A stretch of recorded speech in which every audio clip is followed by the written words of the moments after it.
So there's just aliveness, energy. That's all there is. That's what this is, energy, rooming, chairing, peopling, nothing being everything. There might be a sense that you're alive. There's a sense that, a lived sense in the body that there's a you. So it's common, and this is what we see generally, that people think that they have a life. So the way they would describe that is that there's aliveness, and there's a me or a you or an individual who is alive. So that's an energetic sense of everything is really happening, and it's really happening to you. There's a sense then of looking out on the world, and you're somehow in here, you're behind the eyes, or maybe, but you're in the body, it's your body. And if thoughts arise, there's a lived sense that you're thinking. And when there's a feeling or an emotion, it's a sense that it's your emotion. So there's sadness, there's not just sadness, there's you are feeling sad. And in what we take to be reality, what we call reality, this is continually reinforced by who we meet. And we turn on the TV and we talk to people, and everyone confirms that you are an individual, that you have a life and you are living your life. So when we're born, there's being a child, and there's the wild, boundless exuberance of childlike wonder. And then we're told from when we're young that we have choices to make, that we have to make the right choice about this and that, and that there's consequences to our choices, and that generally as we grow up, that it's reinforced, continually reinforced, that we have a life. So it generally goes unquestioned, and that sense of having a life appears to be stronger and stronger as you go through childhood, and then you enter adolescence, and then you become a young adult, and then that's it, you're off to the races. And it's your life, and you live it as you see fit, but the choices that you make and the things you do will result in the life you have. So this generally does not go questioned, or it goes unquestioned generally. There's a general sense that I'm alive, I have a life, and out of that lived sense that there is a me, then there's a question, and there's a yearning. And everyone who feels that yearning, once you feel separate, will address that differently. So some people will search for trying to make lots of money. Some people will try and have a very successful career and be important. Some people will try and find fame, blah, blah, blah, right? Whatever way, whatever they will. He's trying to steal the show now. Come here.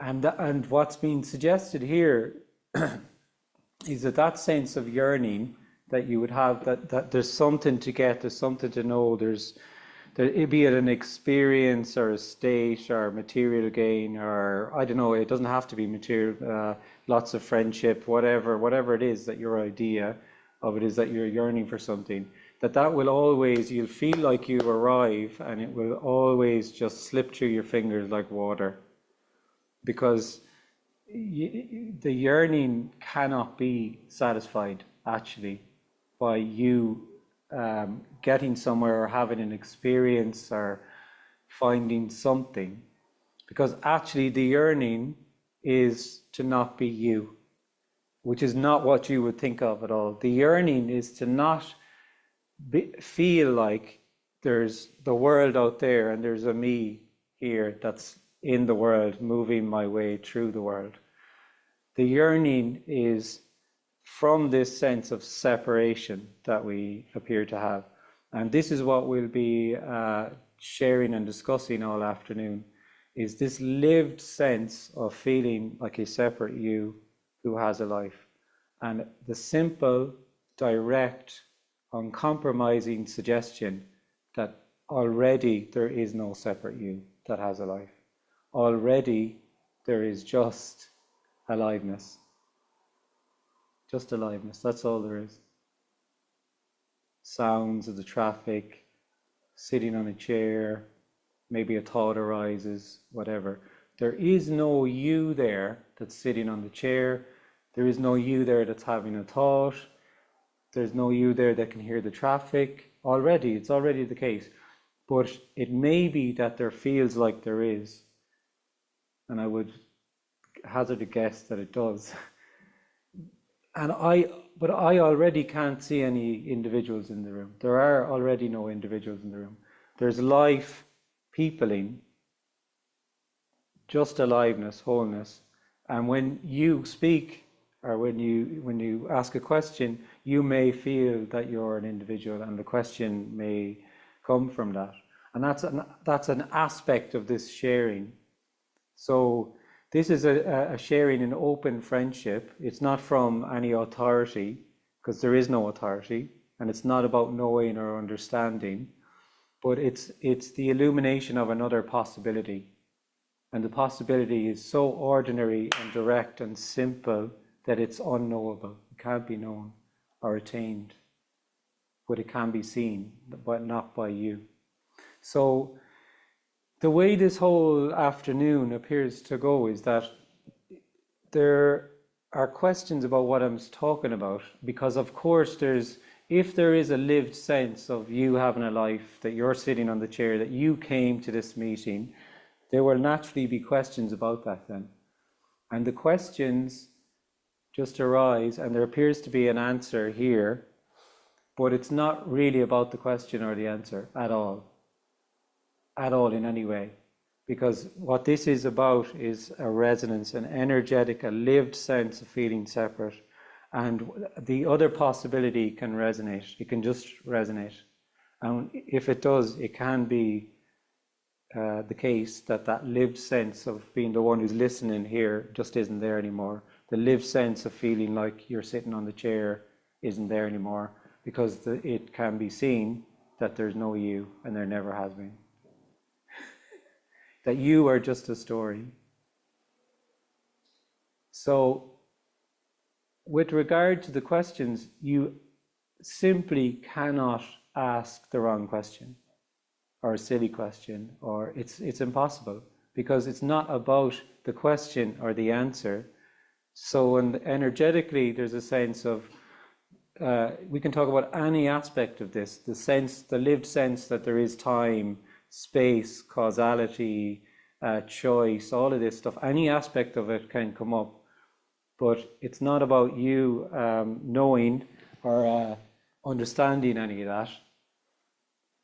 When the question arises and the answer appears to arise, it's just like a vehicle for energetically this other possibility, which is always there. All there is liberation, all there is aliveness.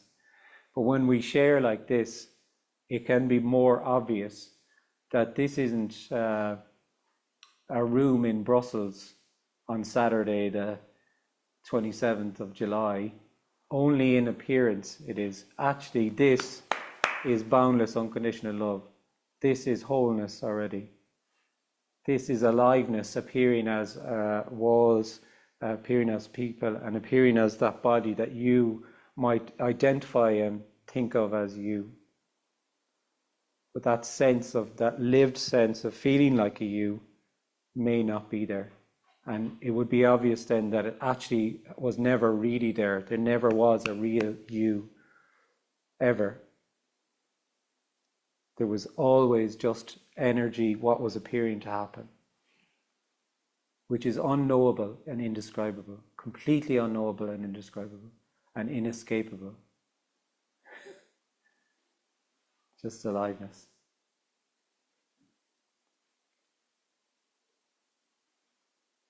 So we'll see what appears to come up.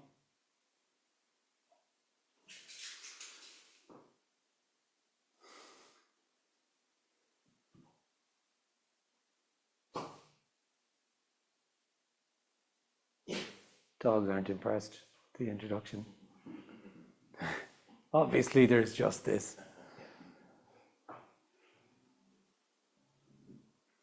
Can you talk Do you know what? We'll use the mic for the people online. Yeah.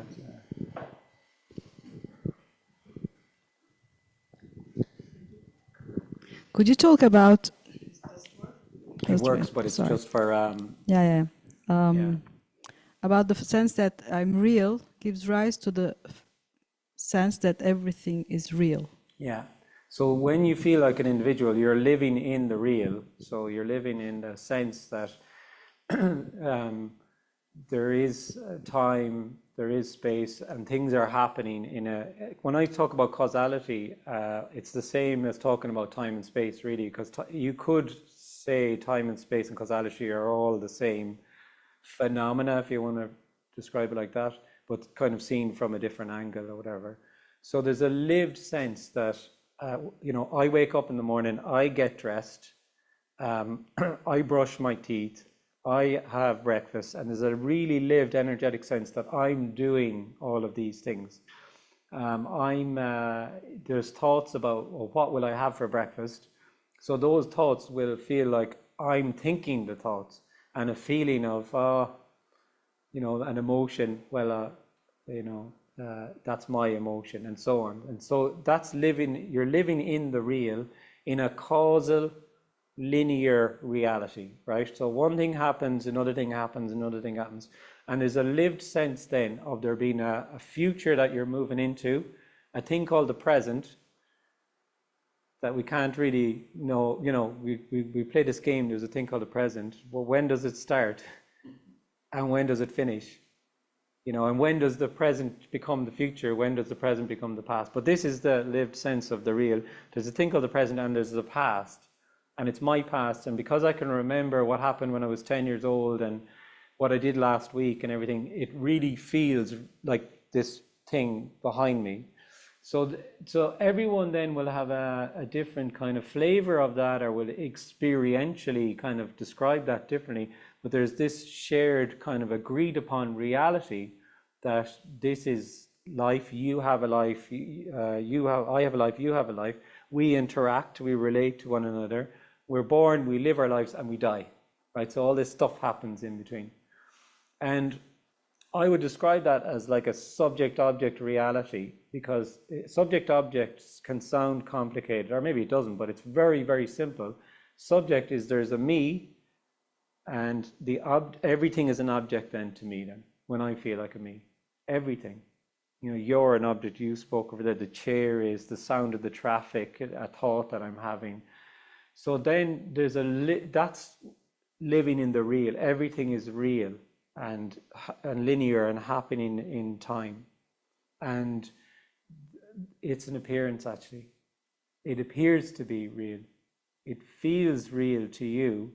And in that sense of it being real, there's a dissatisfaction. Because the dissatisfaction is that if I'm speaking to you and I see you as an object, it's sensed somewhere that I'm not actually seeing you. What I'm seeing is my idea of you.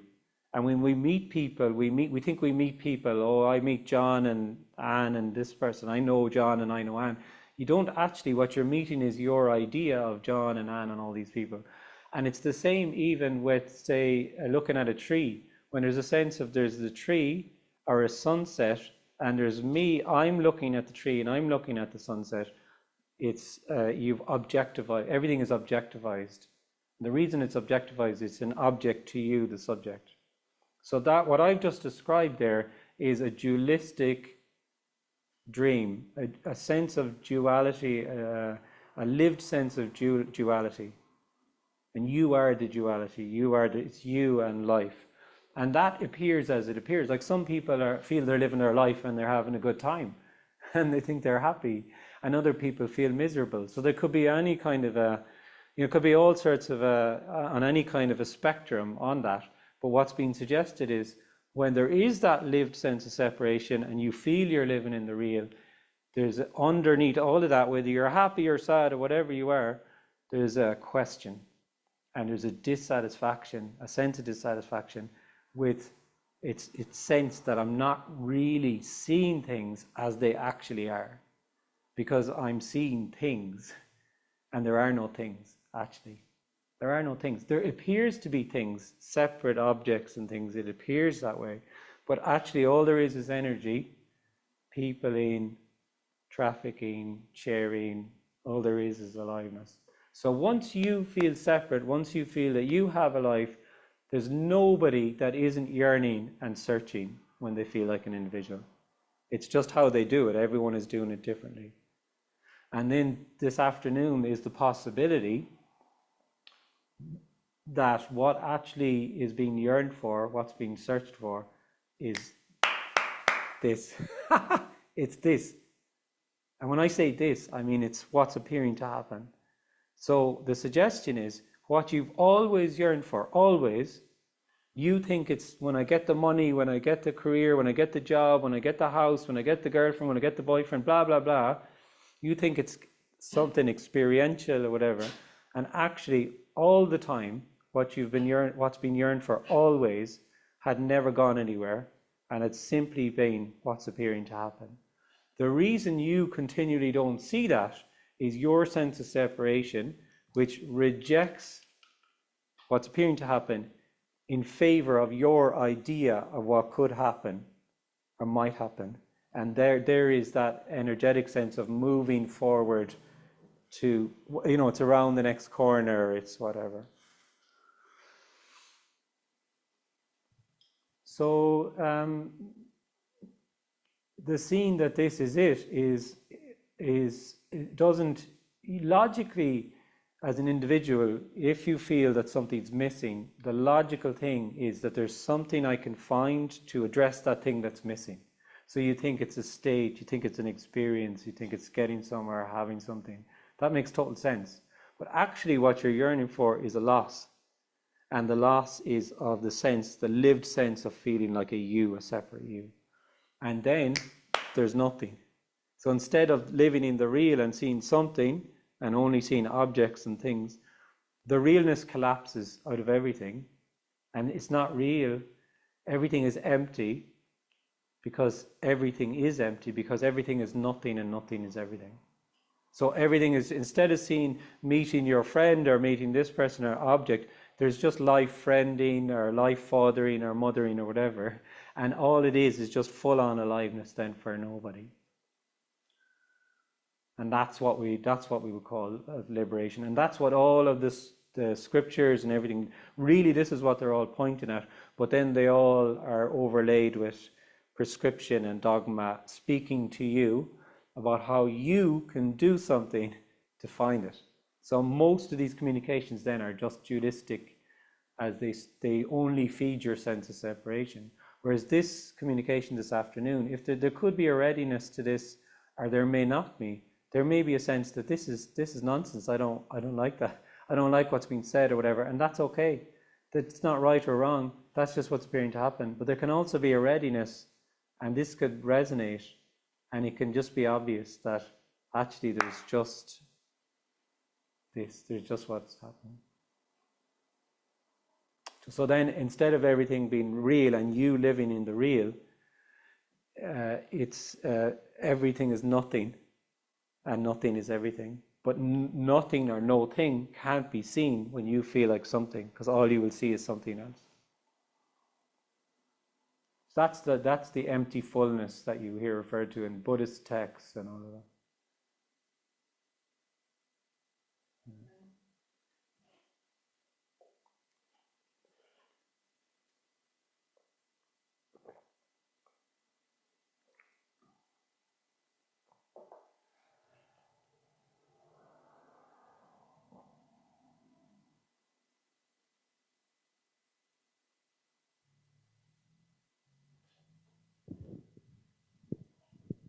Thank you. Well, it's no coincidence that the dogs came with me today, I think, because that's the question, like the primitive, we are primitive beings, but they are here also. And what about this connection that animals have with your anything, something, nothing? Because they live like that, I think. Well, animals in general, animals don't abstract a sense of separation, They don't abstract a sense of and it's human. It's unique to human beings, and as we developed, our higher brains developed. So what we got cleverer and more clever and more clever, and we then are able to abstract a sense of being this thing, this individual, which actually is a complete total story, but which energetically feels real. So then the dog won't have a sense of lying on the carpet. You know, it'll just be lying on the carpet, or the dog will not have a sense of walking and chasing the cat. They'll just be chasing the cat. But if it was a human, there would be a sense, well, I'm chasing the cat, and I'm... So this is what we're exploring all afternoon, is that there is a lived sense. There is no individual. There's nobody sitting in the room here. There's no you. It's you are a story, that's all. But the energetically, it does feel real to when you feel like an individual. And that's the difference then, yeah. And that's why we like being around animals, we like being in nature, all of that, because there's not that sense of, separation. Yeah. Yeah. So the dog will teach you more than any guru. Because, I mean, there are no gurus. I'm not a guru. I'm not a teacher. I'm not even a teacher. Not to mind, there's no authority whatsoever. There's no teacher. There's no guru. There's nowhere to get to. There's simply aliveness. And aliveness is wholeness, unconditional love, whatever word you want to use. Yeah.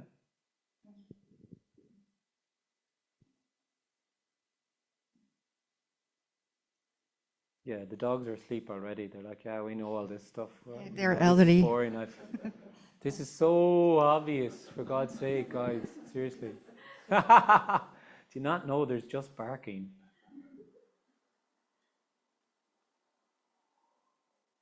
Like, even fundamentally, we feel there's a thing called nature and there's us. The arrogance we have as humans, we're so arrogant that we think there's a thing called nature and there's us as human beings. I mean, how fucking ridiculous. But this is the dream we're in. And we're going to save everybody, everything.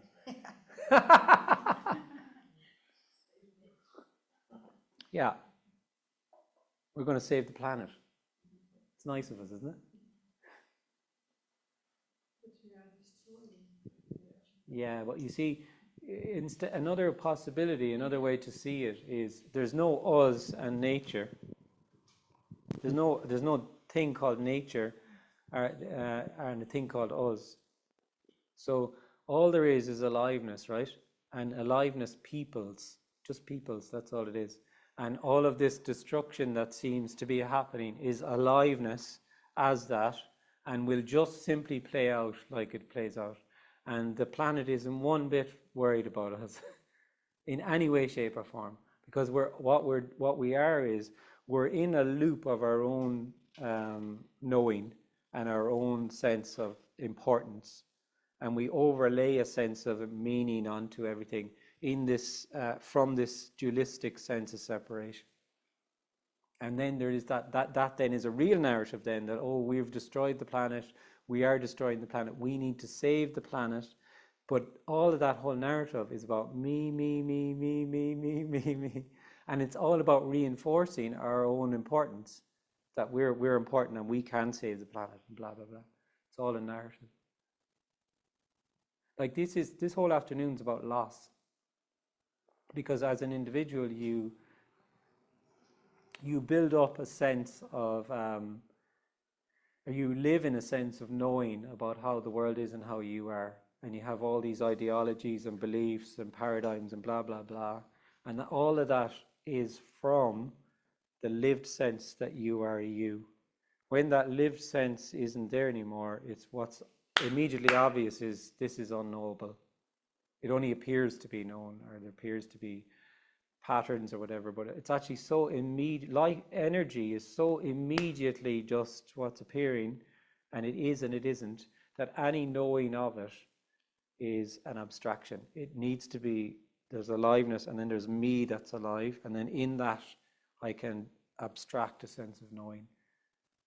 So that's how, as an individual, that's what we're doing. We're in a closed loop of our own knowing.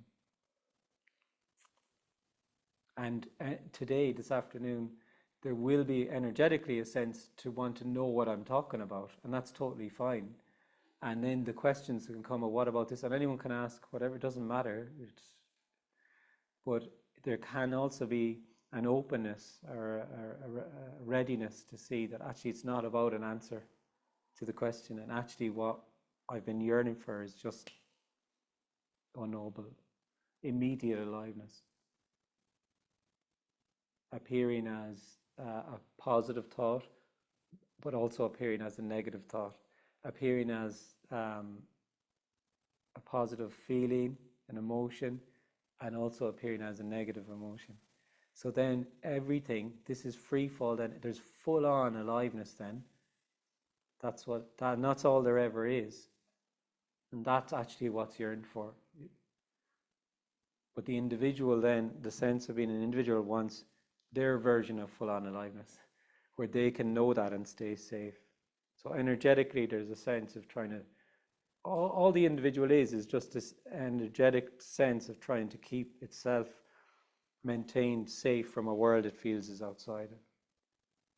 But then it leads to a deep yearning, because that dissatisfaction from that and leads to a sense that this me being safe in my closed loop of knowing is somehow, there's something deeply dissatisfying about it.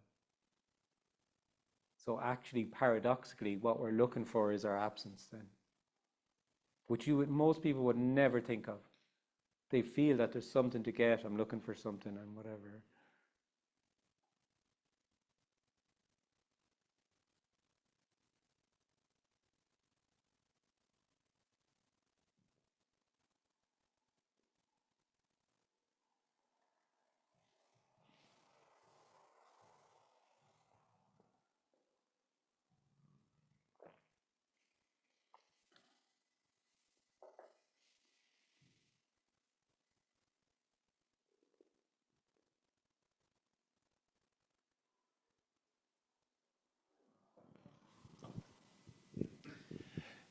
Hello. So energetically, would you say, I mean, there isn't a me, but is there actually some energy that's afraid? Like it doesn't want to die, it doesn't want to lose its... Totally. The individual does not like this communication. Yeah. Like the individual, this is unconditional love, right? Unconditional love, the individual's idea of unconditional love was me being acknowledged and kept safe, and it's all lovely, you know. Unconditional love is a killer. Yeah. Because it destroys the illusion of you. So the individual, the individual cannot hear what's been said this afternoon at all. And all it can do is just reject it because it wants to remain an individual. So this is extremely confronting and can be extremely frightening for an individual. In the end... Because you just want to be separate. You want to continue to be separate. Yeah. In the end, does it sort of lose in a way? It just sort of, grace or whatever just says, okay, you're going to dissolve or release. Yeah, because you're going to die. The good news is you're going to die. So all there is liberation, and what arises then, all there is energy, and what appears to arise is a lived sense of feeling like a me. Really feels real, that I have a life, I'm living my life, I'm making decisions about this and that and the other and blah blah blah. I have this friend and blah blah, my story. And there's the yearning in that, but it's not really a real you at all. It's an energetic sense that there's a you, and it will always collapse because you will always die. So it's inevitable. Happy days. No, but yeah. But we then as the apparent individual are terrified of dying. So our fear of death, and what I'm talking about this today, and what's being spoken about, is the same. It's the same thing, because you're actually afraid of your absence. That's what really you're afraid of. Yeah. But you, in your mind, you think of death as some black, blobby, kind of empty void thing, and you don't know why, but it's the end of you, you see. Yeah. So you're terrified of the end of you. And this is the big joke. You're not there. So nobody's never ever died. Yeah. Only in the appearance. There's the appearance of death, because you appear to be born, you appear to live your life, and you appear, the body stops functioning.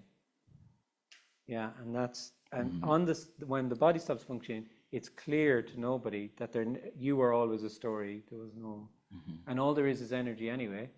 So there's no you that started or stopped or whatever.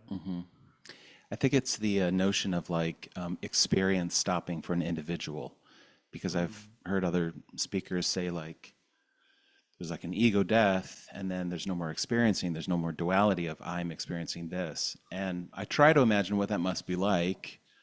Well, I would say the vast majority of speakers is total nonsense. Non-duality, what falls under non-duality is complete. It's like a religion. It's just another teaching. So when they talk about ego death and they all that, like there's so many speakers now, and to me it's just nonsense. It's not a clear communication at all. I can't remember what I was going to say. The second part of that, though, I was going to clarify. You said that, so they say the ego death and maybe experiencing the end of experience. That was the other part of it. Yeah. So if this dies, this is the amazing part. This is not an experience that I'm talking about. Yeah. It's not an experience. Yeah. So your idea of what's been said can only ever be an idea or a concept. And imagining your own absence or imagining yourself not being there. And whatever you come up with is nonsense. It's just an idea. It can't be imagined. Yeah. Liberation cannot be imagined, because if you can imagine it, you've turned it into a concept, and it's not a concept. So feeling separate is a lived sense of experiencing life, right? So it's my experience. This morning we went down for a coffee. We had oysters down here. We had coffee. We had bum, and we walked up, right? Now here, that is just a description of what appeared to happen. Yeah. And it's a story. If I felt like an individual, I would come away with an experience of eating the oysters, having the coffee. So an experience requires a separate you.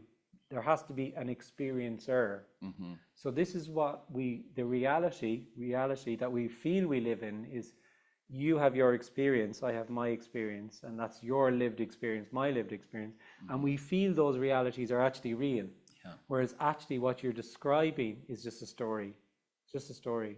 It's just a narrative. Yeah. That's why if you go down to the market with me and we eat oysters at the break, you'll come away with a different experience. Yeah. And the way you talk about it, and we could do the same thing, and the way I could talk about it would be totally different. But the sense, if you're an individual, is that it really happened, and it happened to me. And this is another possibility. The other possibility is actually you've never had an experience in your life because there's no you there. Yeah. But what you describe as an experience is like an overlay, is an addition onto what's happening in that linear reality of time happening, which you feel is real. So let's say in the moment we're having oysters. Yeah. On your taste buds, you're tasting the oyster.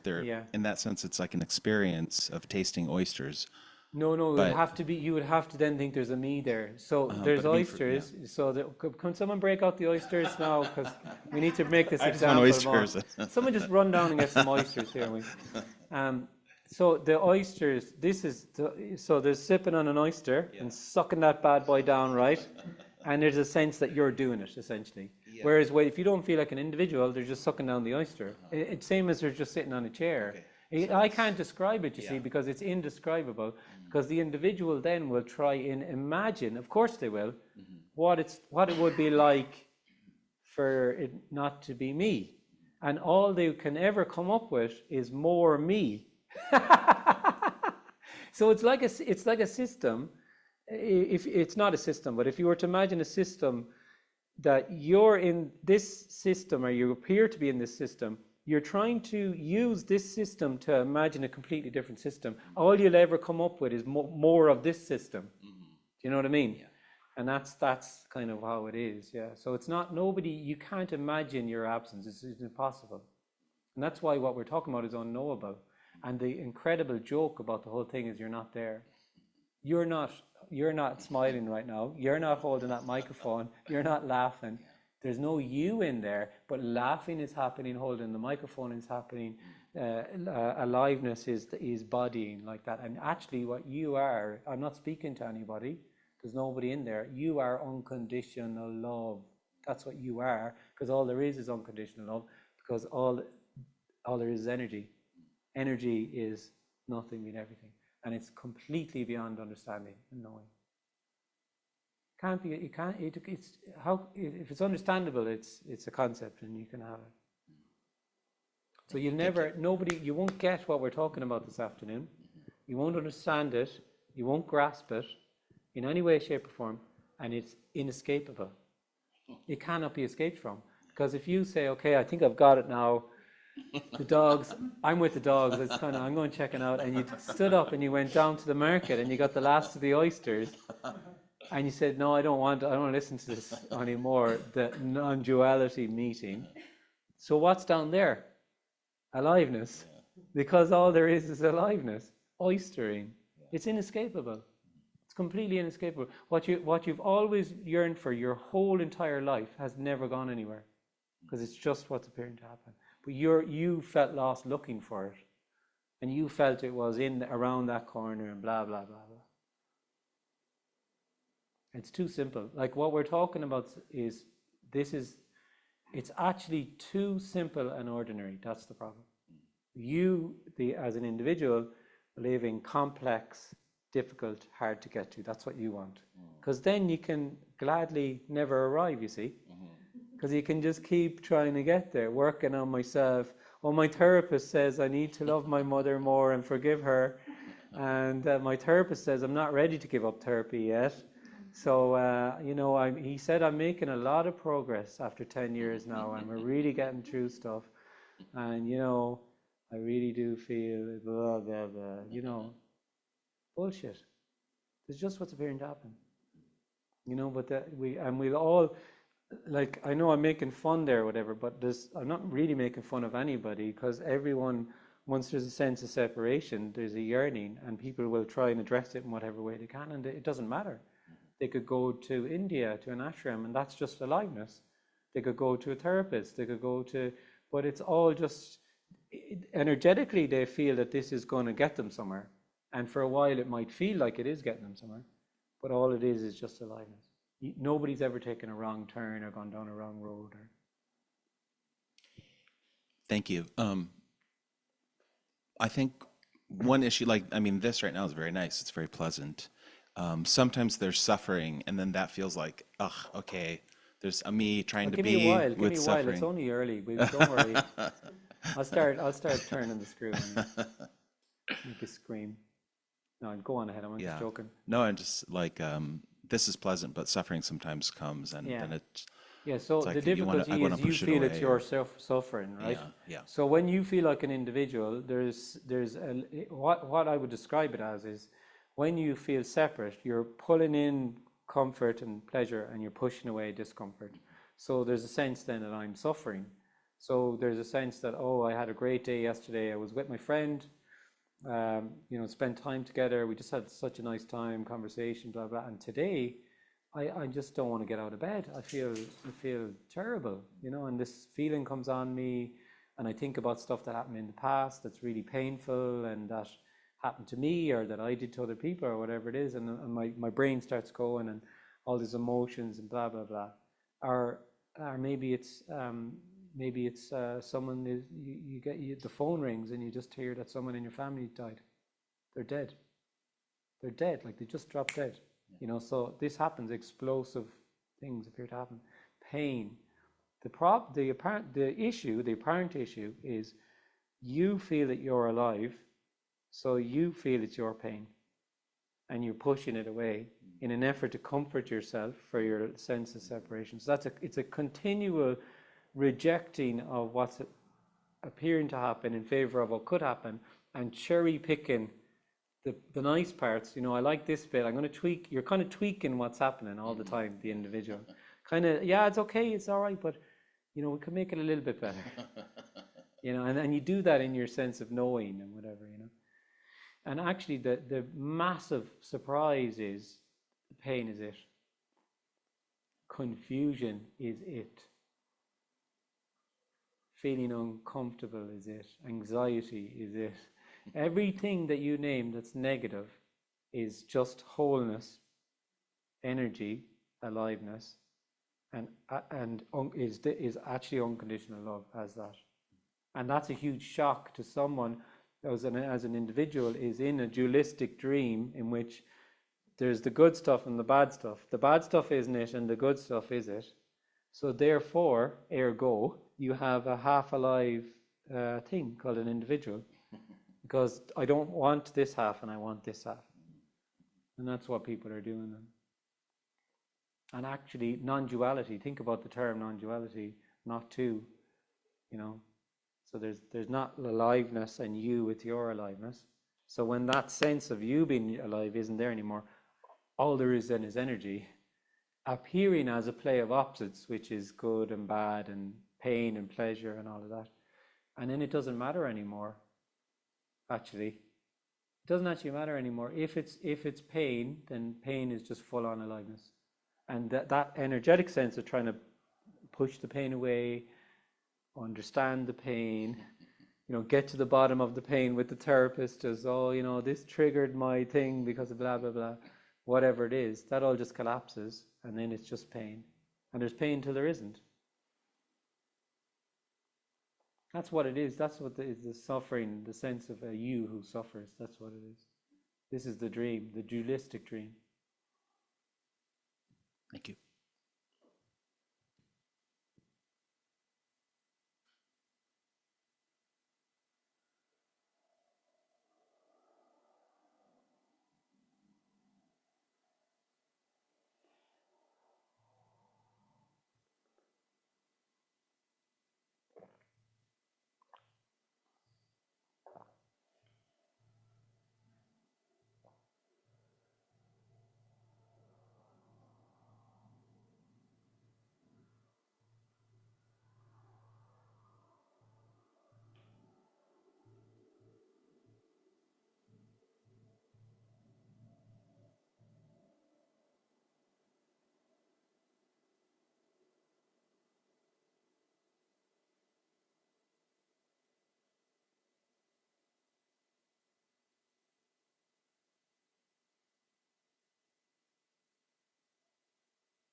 I did therapy long ago, and I know it made things much worse.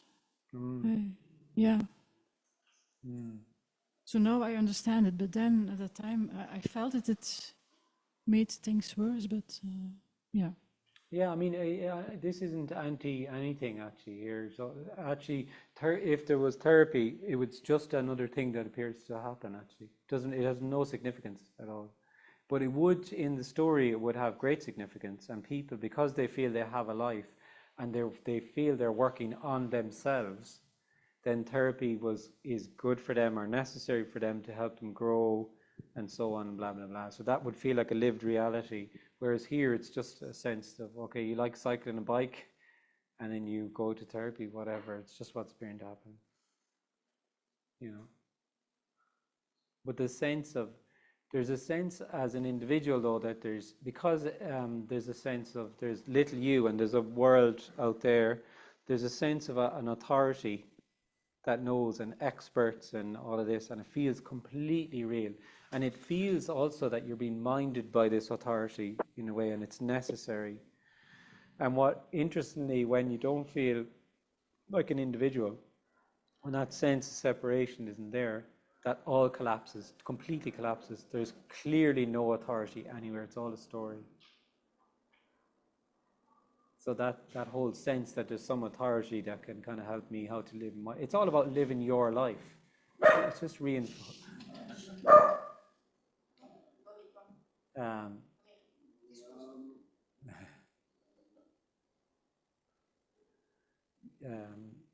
yeah, living your life. But therapy makes the person stronger. Oh yeah, Somehow. yeah, it can Yeah. do. Like that's what I'm saying. It's about therapy is the reinforcement that you have a life and that you can improve your life. So it's all within the dualistic dream, totally. It doesn't mean it's wrong or right or anything, because none of it's wrong or right. It's just another thing that appears to happen. But like in the story that we take to be absolutely real, you're continually spoken to about how you can live your best life, improve your life, get somewhere always, get richer, get fitter, get better looking, get blah, blah, blah. And energetically that you're constantly being fed this information and pulled this loop of information uh, around this artificial you, reinforcing this that there's a you there. So generally, that's the way it is in the world, is that it's completely agreed upon that you have a life. So of course, if you have a life, you can improve it. And in the sense of someone wanting to improve their life is completely logical. Why not? Or if someone feels really terrible about something and they want to talk about something, sure, why not? I mean, do whatever, it doesn't matter, But this is a different possibility. The possibility is going direct to the very, very heart of the whole thing, and it's simply suggesting you don't have a life. You've never had a life. There's no you there. There's just aliveness. And then it's indescribable what I'm talking about here. It's full on free fall, unconditional love, absolute in loveness for nobody with what's appearing to happen. And it's shockingly ordinary and simple.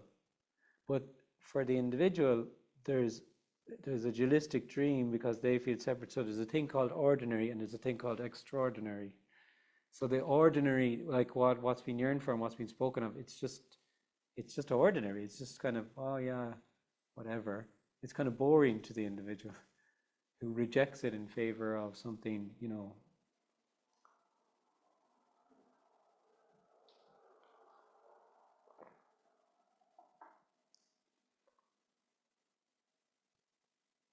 So nobody's made a right move or a wrong move ever, whatever those things are. But generally the whole game is to keep yourself, maintain this sense of a you. So whether it's therapy or it's, climbing up the management ladder at work and developing your career and being important, or blah blah blah. There's just a gazillion ways to be somebody. Then that's so attractive, and that seems to be, and it seems to work for a while for some people. Oh, I'm important, and I'm this, and I'm a solicitor, don't you know, or I'm a doctor, or whatever it is the story is, or whatever drama they have about the story. And all the time, the invitation is, it's just a story. You were just a story. There's no you there.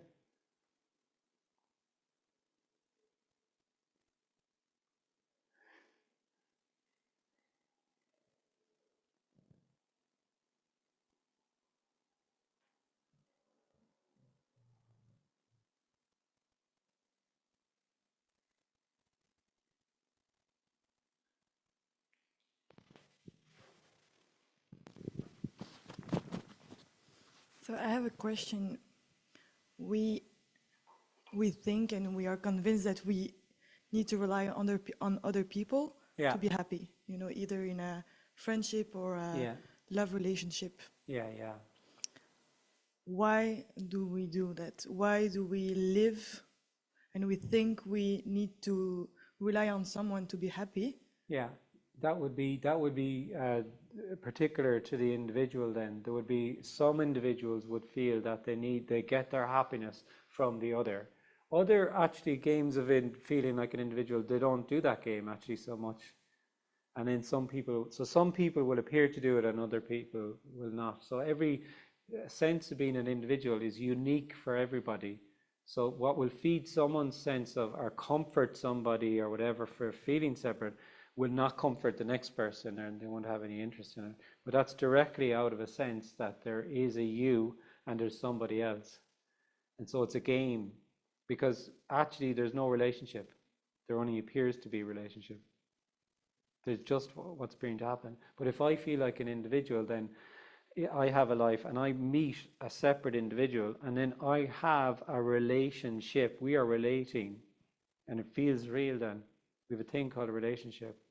And whether that's I'm father, mother, son, daughter, boyfriend, girlfriend, blah, blah, blah, whatever it is, it feels like, because everything else feels real as well, that there's an actual thing there that has to be maybe nurtured or whatever and maintained and worked on, and then I'll find my happiness there, whatever. So then that's just a part of the aspect of you feeling separate. That's all it is.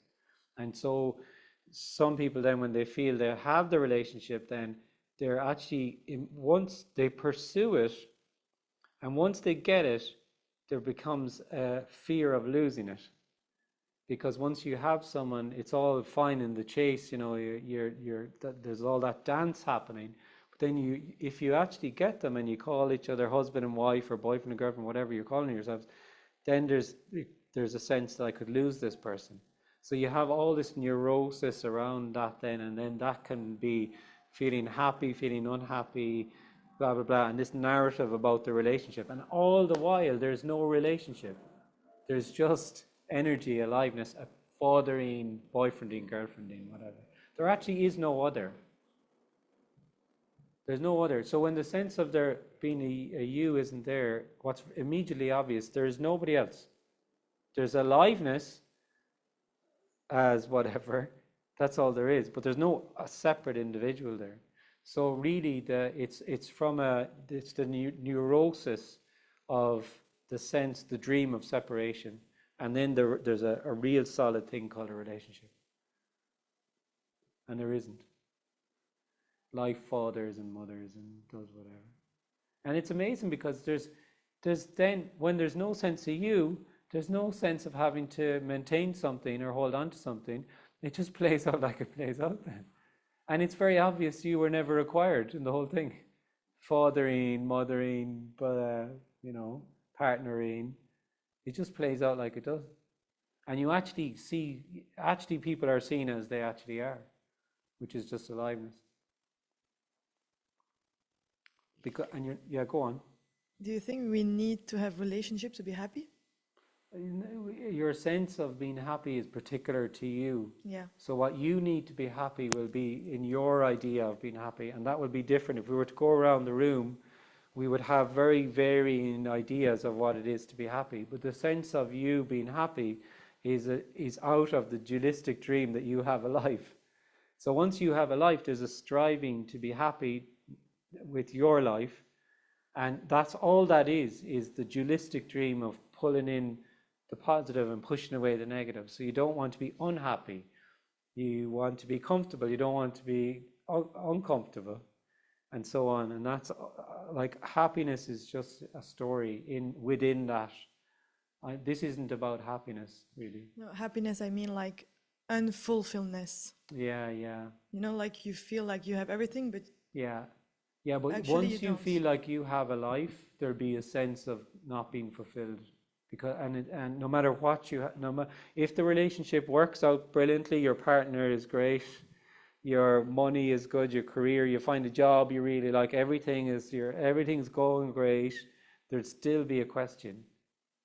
And what's being suggested here is there will always be a question, because you feel it's your life, that you're living your life, and you are a dualistic dream in which you're not seeing aliveness as it actually is.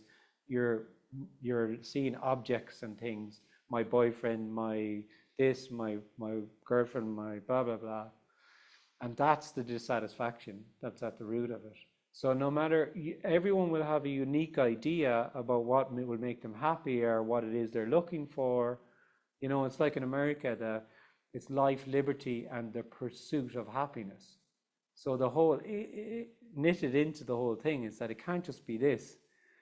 It's about pursuing something that's around the next corner, you know.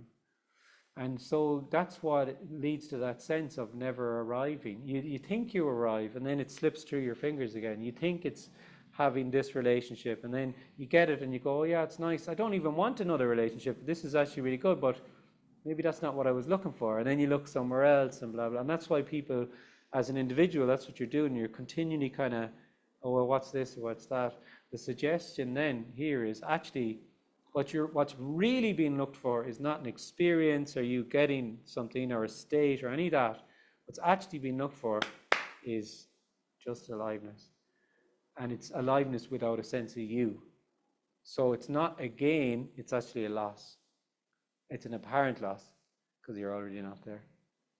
So it's actually very simple. It's very simple.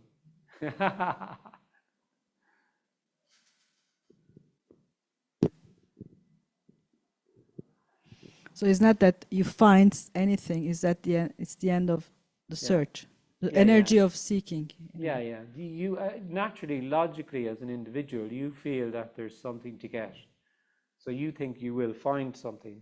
Now, you might start off and thinking, well, I want to have a load of money, or it's a material thing, the more stuff I have, and then you discover, no, it just clutters up my life. It's not stuff.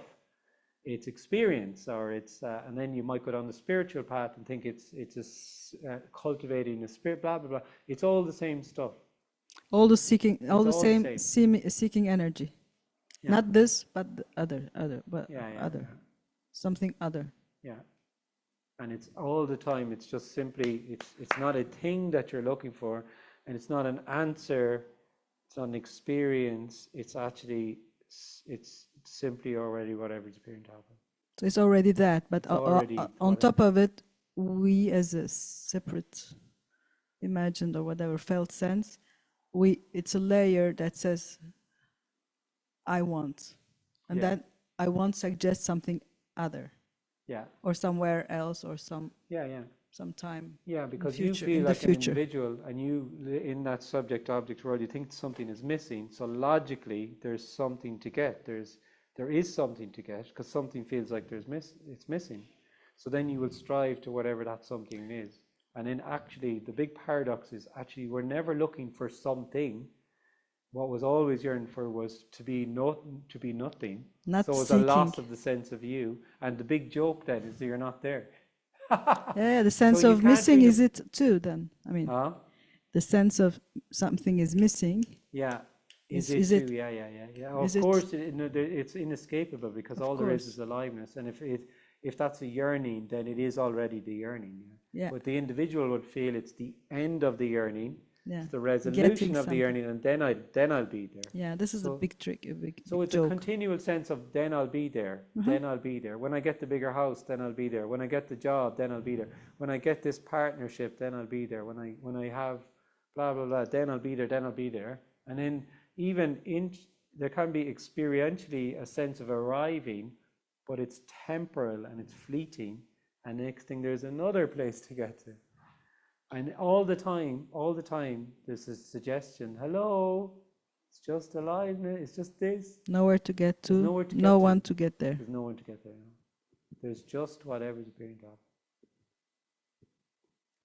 Yeah. So this whole afternoon isn't about an answer to the question. Like you would feel there's an answer to the question. And actually, it's not that there's an answer to the question, it's that there's no question. Because the sense of there being a question is from the sense of you feeling separate. So it can just be obvious that there's not even a question, there's just whatever is appearing to happen. And then there's an in-loveness then with what's appearing to happen. It's indescribable. Free fall.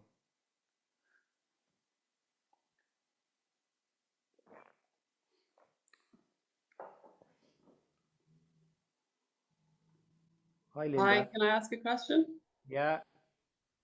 I'm just wondering then, if there is no I, then who makes the decision? And nobody. So how do things happen? They don't. Like things are happening, but no, they're not. Thanks for your question. Sorry, what was that?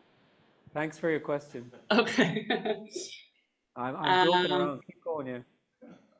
Yeah, I guess, because obviously, I suppose from my experience, something is happening, but I think I'm making the decision, but I'm not making the decision. So something else is making the decision, no? No, nothing making it there's nothing making the decision. So this is nothing appearing to happen, right? It's appearing to happen. The sense that this is something happening, it's really happening, is only out of the sense that there's actually a you there. So when there's a sense of there being a you there, then there's a sense of moving in time, and there's that causal reality of one thing happens, another thing happens, another thing happens. So if you feel separate, there's a good chance that you will feel either you're in the room at this meeting, you will really feel that you're at this meeting, you're really sitting on the chair, it's really happening, or in your case, you're virtual, so you're in your little bubble there, where your room or whatever. So it's really happening, and it started an hour ago, and blah blah blah, and that's what we would commonly describe as reality for people. The suggestion is that's an appearance, and actually there's nothing happening. This is nothing appearing to happen. Now that is completely, totally, and utterly beyond understanding. You will not understand that. It does not need to be understood. So the sense that you've made decisions and things have happened because of your decisions and blah, blah, blah, is all out of the sense that you have a life, and you don't have a life. There's just aliveness. Simple as that, yeah. Simple as that. No, it is as simple as that. Like it's the difficulty really, or the apparent difficulty, is that what we're all yearning for, it's not terribly complex and esoteric and difficult to get to. Actually, it's too simple. It's too simple. It's directly already whatever's appearing to happen. But when you feel like an individual who lives in knowing and you know, that sense of living their life and living in knowing, then it thrives on complexity, difficult, because it just feeds the sense that they continually appear to go round and round, and I never arrive. Actually, what's yearned for is couldn't be more simple and ordinary. So it's incredible. You've never made a decision your whole life, because you don't have a life. There's just been what's appearing to happen. But the sense of you making a decision has appeared to happen. So if I lie down and don't move, nothing will happen. If you lie down, there is lying down. And if there's not moving, then there's not appearing to move. There's no you there that lies down. You're not speaking there. There's speaking. You didn't ask a question. There's appearing to ask a question. It can be just obvious. It's very obvious what I'm saying. The problem is it's too obvious and simple. So if I want to become more aware and realize this aliveness. Why would you want to do that? Because I want to not be in a suffering place anymore. And I want to be in a, aliveness place. Oh, so, yeah. Okay, so there's two places. There's an aliveness place, and that's wholeness, and there's a different place that's not wholeness, that's not aliveness. Is there? Yeah, there's two places. So there's only unconditional love or aliveness, wholeness, oneness, whatever word you want to use. That's all there is. It's that simple. So there's no you. There never has been a you. There's never been anything lost. There's just whatever's appearing to happen. And whatever's appearing to happen is just energy appearing as confusion, yearning, pleasure, pain, a thought, a feeling, whatever. So I can do nothing about it. No, it's not that either. If I was saying that you can do nothing, who would I be speaking to?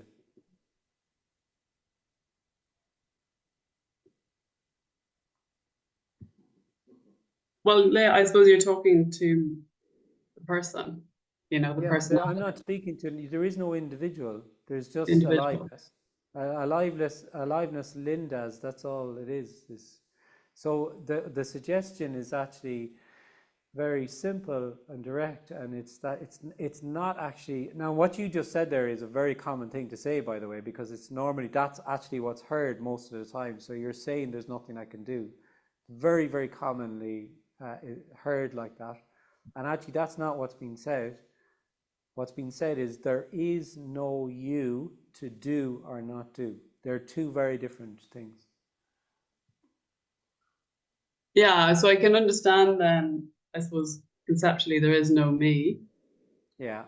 But I mean, just having that understanding, is that going Doesn't to matter. achieve anything? No, it You know, doesn't matter. It's irrelevant. That's why I was saying at the beginning, it's nothing to do with understanding. Like the individual understanding that they're not an individual, what does that result in? More individual. How can the individual? How can it's just it's not it's nothing to do with understanding. So you knowing that you're not there is just you knowing that you're not there. That's all it is. It doesn't matter. That's why if it was significant, then this whole talk would have been very different. I would try to explain to people how they're not there and how they can understand they're not there and how this will lead to greater awareness and blah. And then this is what most teachings do, by the way. And this isn't a teaching, but then through that awareness, then your sense of separation may dissipate or fall away. Absolute nonsense. Because all you're doing is reinforcing that there is somebody there.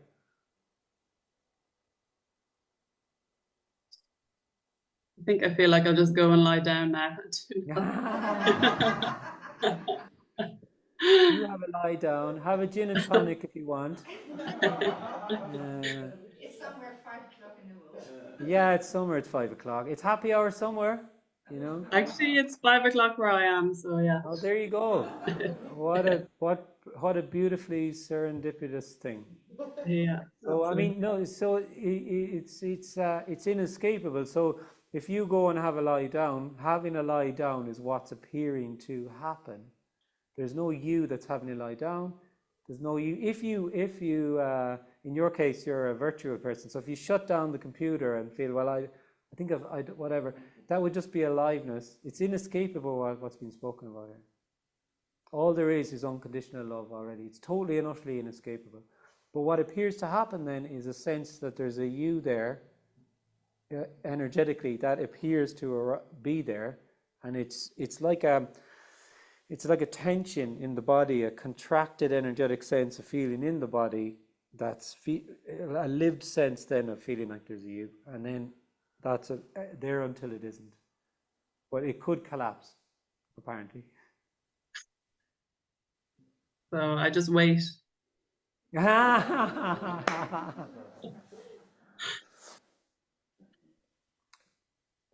Okay. Okay. Thank you very much. Thank you. Lovely to speak to you. You too.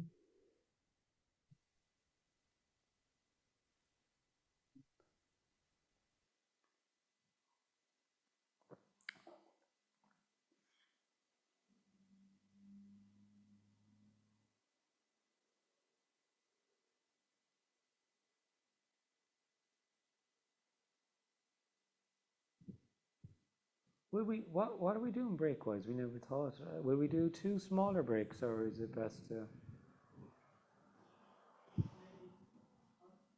I think it's quite warm. Yeah, I might do, instead of having 1 longer break. Because if we have a break and then we come back and then we have another break around 5-ish, just stretch. Cup of tea. I'm not going to ask you guys and pretend that it's democracy because I'm in control here. So. I'm the boss. I don't know. Does that sound all right though? Because I've done it both ways. We have a longer break because it's still 6 o'clock. So sometimes I think it works better if we have 2 shorter breaks, especially when we're just here. Yeah. So we'll. Yeah. Yeah, I'm getting the vibes. Yeah, people wanna. Yeah, okay, guys, that's what we're going to do. We're just going to, what I usually do is I shut down the meeting. I open it up straight away again. So I need to look here. The camera's up here. I'll shut it down and then you can get back in then.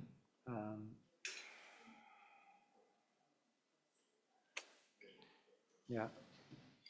Have a cup of tea or something. Yes. Can you announce what to do this evening? Oh, this evening we're going for a meal.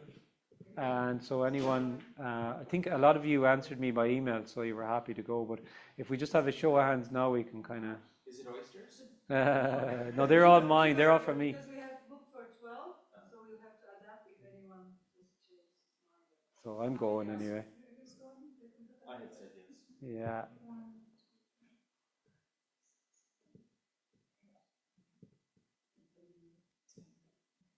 That's fine. Maybe 11. Just leave it. And the two dogs, yeah. I can't forget the dogs.